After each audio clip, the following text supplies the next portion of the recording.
Some homes are cleaned by a machine that never enters the room being cleaned. The motor sits in a basement, a garage, or a storage closet. The dirt leaves through pipes buried inside the walls and ends up in a container the resident may visit only a few times a year. That appliance category is documented and still defined today. A central vacuum cleaner, installed into a building as a semi-permanent fixture, with inlets placed in walls throughout the structure and hoses that clip into them. Look at that layout as an engineer rather than a homeowner, and it stops looking like a luxury upgrade. It looks like an answer to a problem. If the part that makes suction is heavy, awkward, or fixed in place, you do not carry it to the mess. You leave it where it is, and you move the air instead. Start with what the machine actually promises, because the definition is narrower than most people assume. A vacuum cleaner uses suction and often agitation to pull dirt and debris off carpets, hard floors, and other surfaces. Two mechanisms, not one. Suction moves air, and moving air carries loose particles. Agitation is the beating, brushing, or scrubbing action that loosens what suction alone cannot lift out of a fiber. That distinction matters for the rest of this story, because the two jobs have very different power requirements, and they do not have to happen in the same place. Suction can be generated at a distance and delivered through a tube. Agitation has to happen exactly where the dirt is, under the operator's hand. Once you separate those two functions, the shape of the appliance becomes negotiable. The constraint sits in the motor. An electric motor is a machine that converts electrical energy into mechanical energy. And in most designs, it does this through the interaction between a magnetic field and electric current flowing in a wire winding, producing force that appears as torque on a shaft. There is a detail in that definition worth holding on to. An electric generator is mechanically identical to a motor and simply runs in reverse, turning mechanical energy back into electrical energy. The motor, in other words, is not a purpose-built household part. It is a general energy converter, and the household appliance has to accept whatever physical form that converter takes. I want to be careful here, because the source material for this episode defines what a motor is and what a central vacuum is, but it does not supply a timeline of motor weights, prices, or model numbers. So treat the following as reasoning about design logic rather than a documented chronology. When the converter is bulky, the appliance built around it must either be bulky too, or it must stop moving. The first coherent answer was to make the machine part of the house. The central vacuum system is described in exactly those terms. The power unit is a permanent fixture, usually installed in a basement, garage, or storage room, along with the collection container that catches what the system removes. Nothing about that arrangement requires portability. The heavy component is bolted down once, wired once, and never lifted again. What travels is the hose, the accessories, and the air.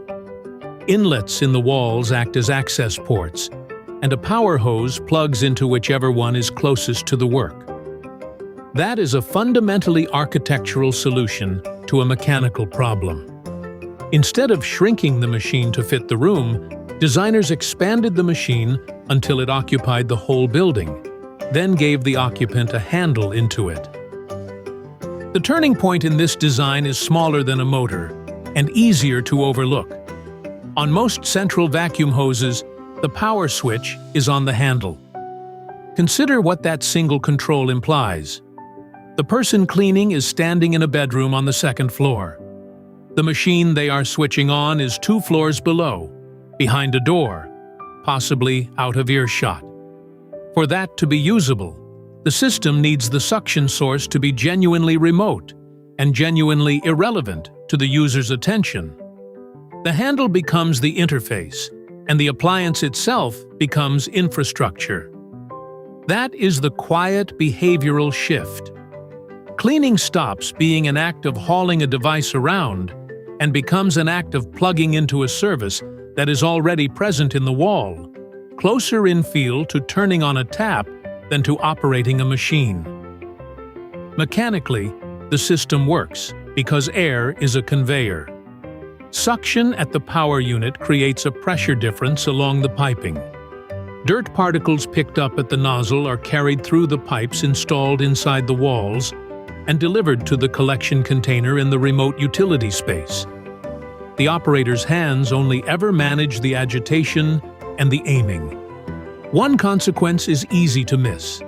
The destination of household dirt moved. In a portable machine, the dirt stays in the room with you. Inside a bag or bin, you will eventually open there. In a central system, the debris is routed out of the living space entirely before it is ever collected. The dust does not just get picked up, it gets exported. That design has a real cost, and the definition states it plainly. A central vacuum is a semi-permanent fixture installed into a building. Pipes go inside walls. Inlets are placed throughout the structure. The power unit needs a dedicated space. All of that is decided at or near construction, which means the cleaning appliance stops being a purchase and becomes a property feature tied to the building rather than the household. Move out, and you leave your vacuum behind in the walls. Compare that to a portable machine, which asks nothing of the architecture and can be replaced in an afternoon. The trade is convenience of use against permanence of commitment, and the source material does not resolve which side won in the market. It only confirms that both categories are still described in the present tense. Here is where I have to mark the limits of the evidence honestly. The material behind this episode establishes what a vacuum cleaner does, what a central vacuum system is, and where its components sit, what an electric motor is, and how it produces torque, and that automated pool cleaners exist as a related class of vacuum.